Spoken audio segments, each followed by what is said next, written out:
他跑他追，他插翅难飞。北京知青顾青和上海知青于凡相遇在西双版纳农场，纠缠一生的爱情故事拉开了序幕。都跑完了，从明天开始就没事了。下礼拜等着接货，可以抽时间多陪陪你。不过我回北京以后，咱们又有一段时间不能见面了。顾青叹了口气，但这总比10几年前音讯全无要好得多。以后他每个月都可以来一趟的，要么干脆找个适当的时机让于凡到北京来发展。他觉得后者比较靠谱，但总要解决人家住房的问题，这倒好办，于凡可以搬来和自己住。可王阿姨和小玲怎么弄？更何况这人下得了决心辞职吗？想到这儿，他就开始郁闷了。于凡靠在车座上，低着头说：你不是常来上海吗？我们见面的机会有很多的。我当然希望你在我身边了，就像农场的时候一样。顾青再次陷入了情网之中，无法自拔。可于凡却说了句煞风景的话：你在北京不是有女朋友吗？她陪着你就好了。你为什么总是在我开车的时候让我发火？我是有女朋友，但咱俩既然好了，我当然要和她分手。脚踏两只船我做不来。听到他这么说，于凡的负担反而更重了。你没必要这样。你的意思是让我在北京和女朋友睡，来上海和你睡，我他妈成什么人了啊？旧社会3妻4妾的土财主，我可是很认真的。你别想用这种方法推卸责任，哪天看到合适的女人又跑去二婚了，你丫就是不想负责。他知道于凡的心里有别的想法，所以才一直没答应和自己正式交往的。总之男人是不能不结婚的，更不能没有孩子。他再结婚与否都是后话，但顾青是不能不结婚的。他不想做出让人家后悔的事儿。你说话跟我爹妈一个口气，别扯这个，烦。顾青讨厌这调调，反正弟弟弟媳已经光荣地完成了传宗接代的任务。回到酒店房间，两人分别洗了澡便睡下了。可顾青却靠在床头拿电视遥控器乱播，也不知道这家伙到底要看什么节目。你不睡吗？于凡翻过身问。我烦，不想睡。顾青孩子气地说，原本打算今晚好好乐一乐，但他却被刚才不愉快的谈话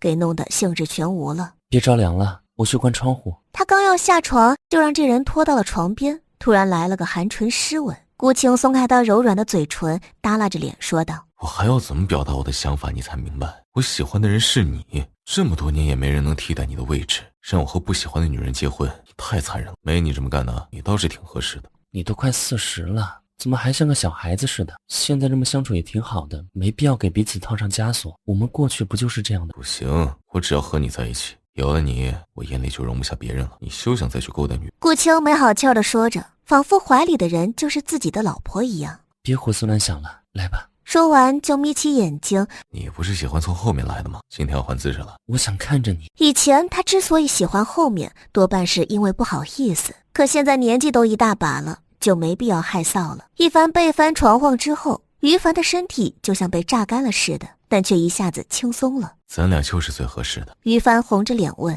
我想上厕所，你能先出来吗？想小姐吧。顾青很了解他，以前他们玩射的时候，于凡总会尿急。于凡点点头。等顾青出来，于凡赶忙拖着疲惫的身子钻进了卫生间。他只想上完厕所好好的睡一觉。1周后，把服装厂的货验收完之后，顾青就依依不舍地和于凡暂时分别，开车回北京去了。他说下月中旬的时候会争取再来上海一趟，把事情处理得差不多，就要先去一趟东欧，和当地的经销商见面，争取把这批毛衣卖出去。刚到北京，他就把说好的提成连同3个月的补助都打给了于凡，这让于凡有些不知所措。于凡看着4位数的工资，一时之间不知道该如何表达自己的心情了。这笔钱他又直接存了定期。顾青说月底会发设计稿过来，让他帮着盯着工厂的样品进度。除了找货源之外，他还要把这件事办好才行。不过由于业务越来越多，同时暴露出一个问题，那就是现在的服务员工作占用了自己太多时间，让他没办法全心全意地给顾青跑业务。这天晚上吃饭的时候，母亲忽然对饭桌上的他说：你再干2个月，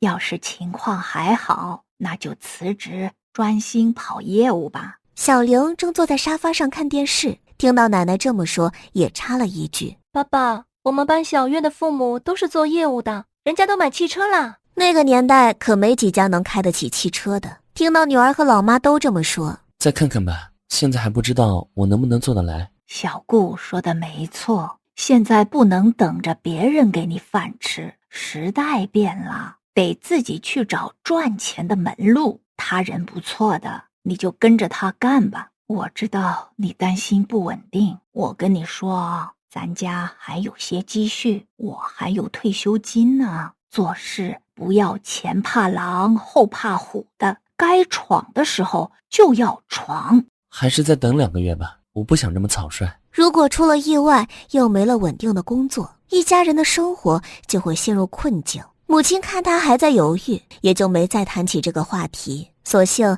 就聊起了别的事。我听街道的李阿姨说，咱们这里好像真的要拆迁啦。哦，这次不会又是假消息吧？他不敢相信这是真实消息，因为传出拆迁的谣言已经不是1次2次了。应该是真的。浦东的安置房听说还行，咱家的条件可以分一套3房2厅的。不过杜宁那边要怎么办？他叹了口气，前儿媳不是省油的灯，绝对会要一笔钱的。而此时坐在一边写作业的小玲却低下了头。他知道父亲和奶奶对母亲都有看法，可作为女儿的他怎么能高兴得起来呢？不过有时候母亲确实很过分。您现在担心也没有用的，到时候再看吧，最多帮我买断的钱都交给他，反正他不能拿走房子，更不能